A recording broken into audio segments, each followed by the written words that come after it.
The most rewarding part of my day is probably seeing that customer satisfaction, seeing the customer walk through the door and leave with a smile, never knowing what's going to come in the door. Every day is something different.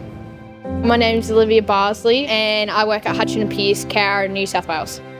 I grew up in Western Australia, in Perth CBD.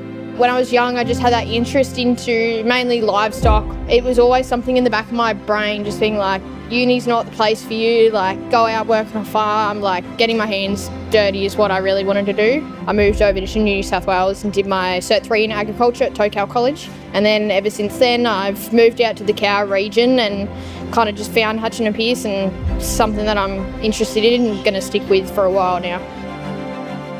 The winner of the Parts Apprentice of the Year for Australia and New Zealand is Olivia Barsley.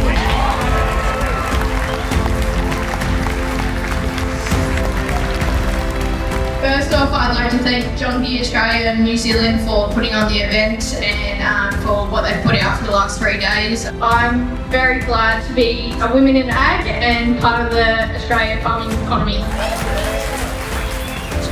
Absolutely amazing. I can't believe it. Like, out of this world. Definitely wasn't something that I was expecting. But yeah, I'm very glad that it happened the way it did. For anyone who wants to get into the parts role side in agriculture, I would say just get in, give it a crack. It doesn't matter if you're wrong as long as you're interested in learning. It's not as daunting as it sounds and it's definitely interesting to me every day.